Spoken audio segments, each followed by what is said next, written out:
Parce qu'ils ont vu plus gros, plus volumineux, plus coloré, plus exagéré.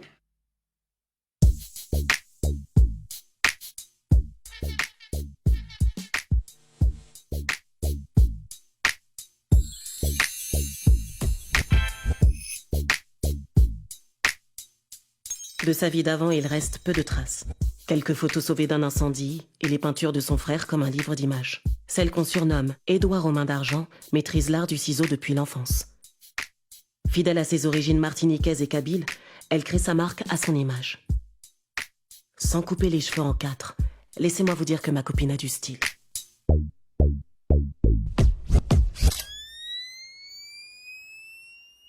Je pense que je suis pas du tout dans aucun cadre. D'ailleurs, c'est pour ça que j'ai réalisé un tableau où on voit apparaître une femme asiatique qui porte un afro, qui dépasse d'un cadre, parce que c'est ma vision des choses aujourd'hui, où on est dans un monde ethnique, un monde qui se mélange de plus en plus, où on aura de plus en plus de métissage, et du coup, c'est le monde dans lequel je vis et dans lequel je perçois mon travail. J'aime justement changer de physique, j'aime qu'on me reconnaisse ou qu'on me reconnaisse pas. Je m'inspire de tout, ce qui m'entoure, les arbres, les papillons, le style des gens dans la rue, etc., les magazines que je vois, ce que je crois sur les réseaux sociaux, et j'en fais quelque chose. Donc je ne pense à rien en particulier quand je commence à réaliser quelque chose, que ce soit un tableau, que ce soit un vêtement, que ce soit une création capillaire ou autre. Ça veut dire que lorsque je finis quelque chose, je découvre le résultat.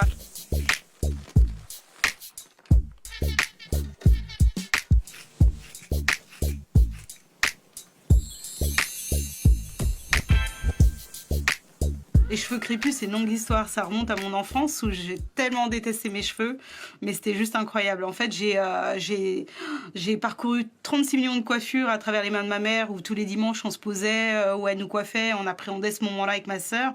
Et c'est vrai que quand on est enfant, on voit les copines avec les longs cheveux qui tombent dans le dos, qui flottent dans le vent, etc. On rêve de ça, quoi. Et nous, on avait des espèces de petites cornes, et des petites tresses, des petites couettes, etc. Parce que c'était pas évident de nous coiffer ou de laisser nos cheveux lâcher. Donc je suis passée d'un état à mes cheveux à l'adolescence à les camoufler sous des tissages, des tresses, des choses comme ça. Et c'est vrai que c'était assez pénible.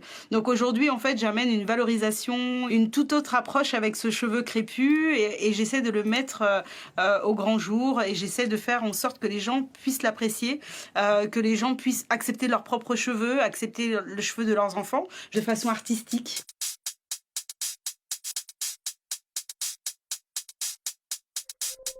J'ai autant des collections de création capillaire, donc tout ce qui est autour du cheveu, que j'ai des collections aussi vestimentaires parce que j'ai un lien entre les deux et même mes études et ma passion sur les deux ont toujours existé en fait. C'est que du plaisir. À aucun moment je me force à faire quoi que ce soit, mais je me repose. Hein. Ça se voit, non? Je suis fraîche. Pour une nana qui a 42 ans. Ah, 43. À chaque fois, j'oublie que j'en ai eu un de plus de...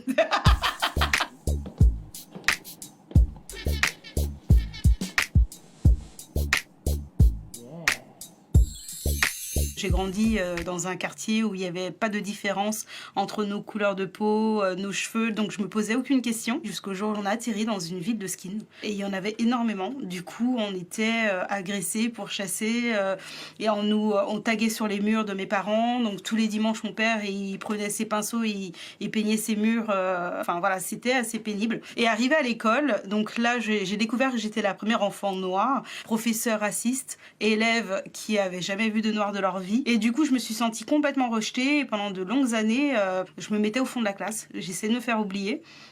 Puis donc j'essayais de défriser mes cheveux, de faire des tresses, de passer par des tissages, etc. Donc de fuir par différentes techniques de coiffure et j'ai appris très vite à coiffer puisqu'à ce moment-là on n'avait pas forcément les moyens quand on est jeune d'aller chez le coiffeur, etc., etc. J'avais des oncles qui venaient avec leur superbe coupe afro et là j'adorais les voir avec leurs petits peignes et tout, à retasser leurs cheveux, à les restructurer. Ils étaient très pointilleux et puis j'avais aussi des photos de mes parents, mon père qui avait sa petite coupe afro de l'époque, les petits pantalons donc pas de def, etc.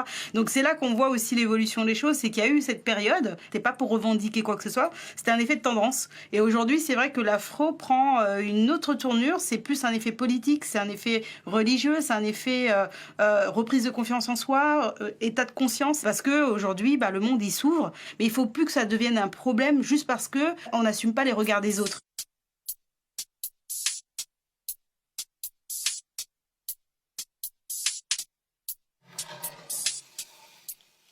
Quand je fais des manifestations telles que celles que j'ai faites l'année dernière sur la place de l'Opéra, avec une dizaine de mannequins, mais de toute nationalité volontairement, justement pour avoir quelque chose de tellement gratifiant que les gens se retrouvent dans cette image et se disent « Waouh, je n'aimais pas l'afro, mais ce que je vois là, ça me détourne de ce que je pensais. » Qu'ils acceptent parce qu'ils ont vu plus gros, plus volumineux, plus coloré, plus exagéré.